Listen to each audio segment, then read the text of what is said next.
داخل ہونے کے بعد سنا عثمان کو جب قتل کرنے کے لیے پہنچتے گئے، نہ سحری کا تصور ہے نہ افطاری کا تصور ہے، لیکن عثمان اس حال میں بھی روزے میں ہے۔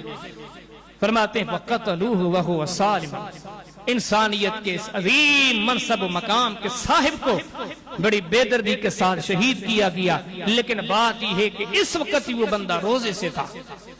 جس نہ عثمان کی شہادت ہے، تاریخ کی طرف یا اور تفصیل کی طرف جاتے ہیں، یقین جانو جسم کے رونگٹے کھڑے ہو جاتے ہیں۔ ہم سن نہیں سکتے یہ لوگ ان مراحل سے گزرے گے،